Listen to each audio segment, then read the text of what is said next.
এবার অতি ভারী বৃষ্টি, মাথায় হাত মৃৎশিল্পীদের। অতি বর্ষণের ফলে আতঙ্কে দিন গুনছে মৃৎশিল্পীরা। সঠিক সময়ে প্রতিমা দিতে না পারলে শুনতে হবে কুকথা।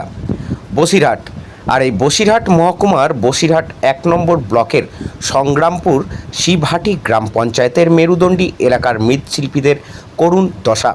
লাগাতার বর্ষণের ফলে দেখা নেই রোদ্দুরের, আর এই রোদ্দুর না পাওয়ায় কাঁচা মাটি শুকাতে পারছে না মৃৎশিল্পীরা।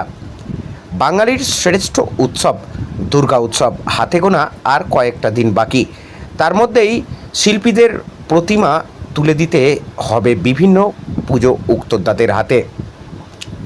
সময় মতো ঠাকুর ডেলিভারি না দিতে পারলে উপার্জন আসবে না তাদের ঘরে। তাই সারা বছর ধরে পথ চেয়ে অপেক্ষায় থাকে কবে দুর্গা ঠাকুরের বায়না আসবে ঘরে। ভাবতে ভাবতে চলে এলো পুজো।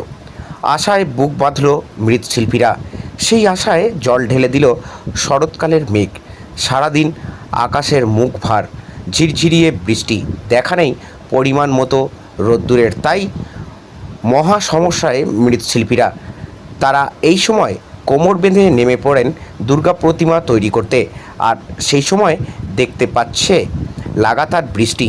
এই বৃষ্টির ফলে প্রতিমা শুকাতে সমস্যায় পড়তে হচ্ছে তাদের, যার কারণে প্রতিমা সঠিক সময়ে ক্রেতাদের হাতে তুলে দিতে পারবে না কিনা তা নিয়ে সংশয়ে রয়েছেন শিল্পীরা। কি বলছেন মৃৎশিল্পী আমরা শোনাবো, শুনুন। সুবিধা হচ্ছে, কাজ করতে পারছি না।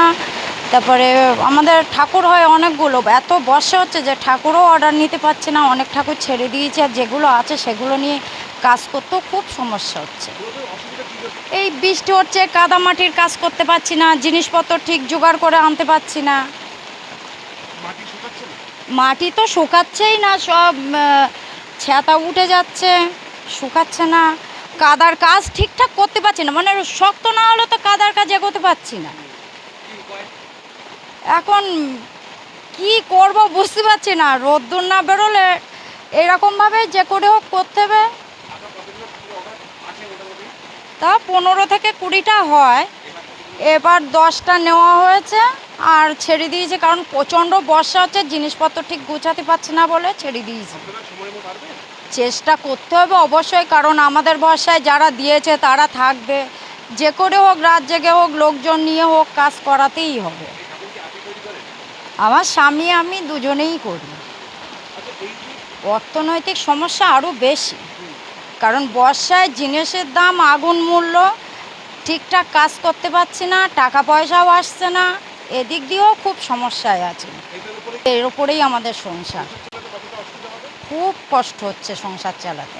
প্রতি বছর 15 থেকে 20টি প্রতিমা অর্ডার আসে, আমরা শোনালাম তার বক্তব্যে। এবার সেই অর্ডার কমিয়ে 8 থেকে 10টি নেওয়া হয়েছে। তার একটাই কারণ, প্রতিমা শুকাতে পারছে না রোদ্দুরের অভাবে।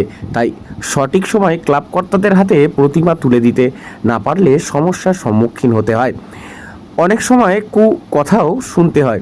তাই যাতে সেই সমস্যায় না পড়তে হয় তার জন্য আগেভাগেই অর্ডার নেওয়া কমিয়ে দেওয়া হয়েছে। কিন্তু তাতেও রক্ষা নেই। যে পরিমাণে বৃষ্টি হচ্ছে তাতে প্রতিমা সঠিক সময়ে ডেলিভারি দিতে পারবেন কিনা তা নিয়ে চিন্তায় রয়েছেন মৃৎশিল্পীরা। সুনীল কর্মকার মৃৎশিল্পী কি জানাচ্ছেন শুনুন। এর কারণে, বর্ষার কারণে আমাদের তো কাজের খুবই সমস্যা, কেন এটা মাটির কাজ, ওয়েদারের ওপরে নির্ভর করে, এবং সেই ওয়েদার যদি ভালো থাকে কাজও এগোয় এবং ঠাকুর বেশি অর্ডারও নেওয়া যায় এবং সেইভাবে কাজও করা যায়। কিন্তু এই ওয়েদারের জন্য আমরা কাজ তো করতেই পারছি না, ঠাকুরও তো শোকাতে পারছি না, অর্ডারও আমরা বেশি নিতে পারিনি। এই সমস্যা চলছে আমাদের। অন্যবার 15 থেকে 20খানার অর্ডার থাকে, এবছর ওই 7 থেকে 8খানা অর্ডার নিয়েছি। জিনিসের দাম তো ব্যাপক হয়েছে, প্রত্যেকটা জিনিসের দাম, এবং সেই হিসেবে আমরা টাকা পাই না কোনো ক্লাব থেকে, এবং এইভাবে চলছে। আর্থিক অবস্থাও খুব খারাপ, খুব ভালো না। সংসার চালাতে গিয়েও খুব সমস্যা হয় আমাদের, যার জন্যে আমরা এই জিনিসটাকে ধরে তো রাখতেই পারছি না, অন্য কাজে চিন্তা ভাবনা করছি।